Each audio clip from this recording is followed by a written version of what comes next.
Bonjour chers étudiants, bonjour chers téléspectateurs, chers amis de la Relance TV. Une fois encore, je vous remercie pour tous vous qui aviez choisi notre chaîne comme étant la chaîne idéale par laquelle il faut souscrire pour la formation en ligne. Ici, c'est votre animateur principal, comme vous le savez déjà, de la Relance TV. Nous allons continuer aujourd'hui avec notre troisième leçon. Donc alors, tout de suite, il faudrait que nous passons rapidement à l'acte. Et tout d'abord, je vous invite à vous abonner à ma chaîne et à cliquer sur la chaîne de notification, n'est-ce pas? Histoire de nous aider à plus élargir la communauté. De la même manière, ne cessez pas de télécharger, de partager aux amis qui en ont vraiment besoin. Ici, nous allons commencer avec la création d'un projet. Et comme vous le savez déjà, dans les cours antérieurs, nous avions parlé de la création et de la configuration d'un projet. Il est revenu de créer les pistes qui entrent dans la composition d'un morceau. Et nous allons commencer par la piste audio. Donc, nous allons créer la piste audio. Ici, vous voyez, je fais clic droit sur ma souris et j'ai ajouté une piste audio. Voilà, donc j'ai ajouté une piste audio et pour le faire, nous avons la possibilité, n'est-ce pas, de créer des pistes audio stéréo ou même des pistes audio mono. Comme vous le voyez, ça dépend des propriétés de votre carte son. Donc, ce qui nous convient ici, c'est la création de pistes audio mono. Donc, voilà un peu ce que ça donne si on change, puisqu'on a la possibilité de cliquer et ça nous sort les différentes variétés de sorties que nous aurons. Donc, nous choisissons ça. Et ici, nous allons juste créer une piste. Je fais OK. Et voilà la piste qui est créée dans le programme. Donc, une fois la piste créée, je vais essayer donc d'enregistrer mon projet en faisant fichier et enregistrer. Ça me demande maintenant le nom du projet. Ici, je peux changer, je peux aller directement dans les cours comme vous le voyez. C'est déjà un dossier prédéfini.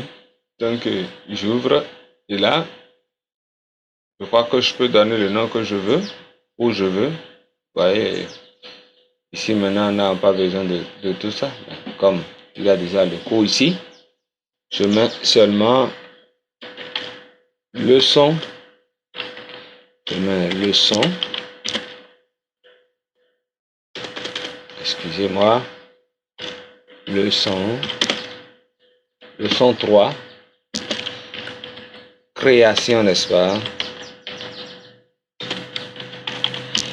Création de pistes audio. Création de pistes audio. Et je fais OK.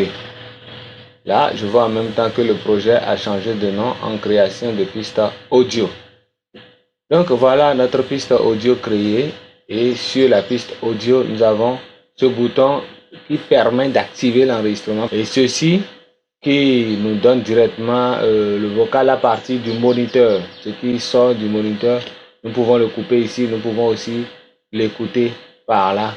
Ici, c'est pour éditer la configuration de canal.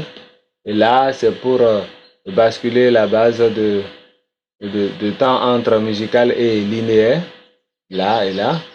Et ici, nous avons notre bouton de verrouillage, verrouiller la piste pour que plus rien ne bouge là-dessus après enregistrement. Ici, c'est la lecture automatique. Et là, c'est pour écrire l'automatisation. Ici, c'est pour les effets inserts. Si nous voulons couper l'ensemble des effets inserts, voilà, c'est ici, il faut le faire. Et là, c'est pour le EQ, pour égaliser le son. Ce que nous avions égalisé déjà, s'il faut muter d'abord pour voir ce qui se passe réellement par rapport au son original. Voilà les différents boutons, leurs utilités. Donc pour la création d'une piste audio, voilà ce qu'il faut faire. Il faut juste créer son projet comme je viens de le faire. Chers amis, voilà un peu ce que nous pouvons retenir pour la création de piste audio. Chers étudiants, chers téléspectateurs, je crois que une piste audio déjà créée, nous allons passer maintenant aux différentes configurations possibles de cette piste audio. Alors, comme vous le voyez déjà, ici, c'est l'ensemble des effets, l'ensemble des traitements que va subir cette piste qui apparaît là. Tout ce que vous voyez, le volume de la piste, vous voyez son entrée, la sortie. L'entrée de la piste audio, c'est de gauche sur la 400. La 400, sa partie gauche du stéréo qui entre. Et là, pour sa sortie, c'est en stéréo, gauche et droite en même temps. Mais ici, quand vous cliquez là-dessus, vous verrez que il y a stéréo in, mais c'est le côté gauche seul qui est choisi là. Voilà un peu ce qui se passe. En dessous, en même temps, nous avons des pré-réglages de la piste proposés par le programme même. Donc, vous cliquez là-dedans, vous aurez des prédéfinis de mixage. Quand on sera sur les coûts de mixage, nous allons vous montrer comment est-ce que les choses sont utilisées à ce niveau.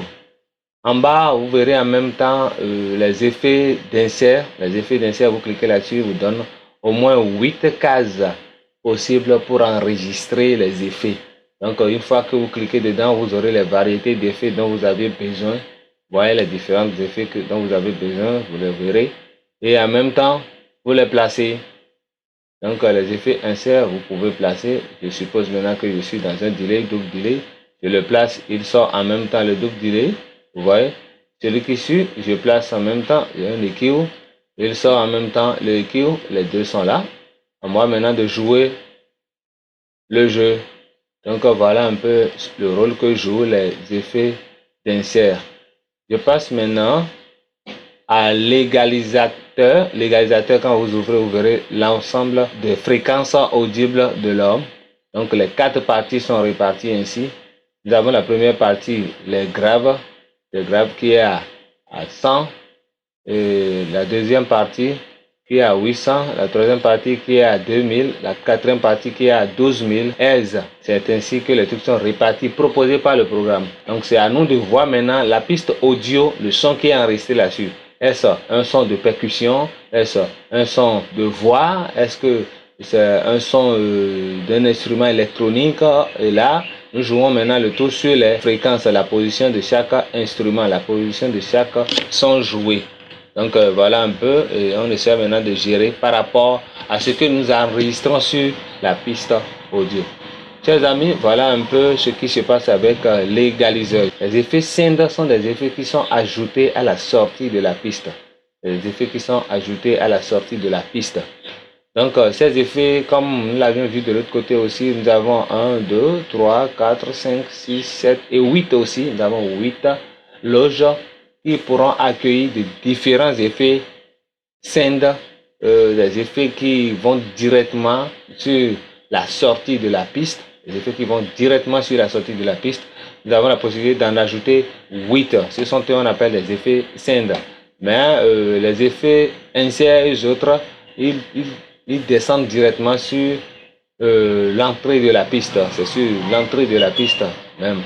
Donc c'est la sortie de la piste qui convient maintenant pour les effets synth.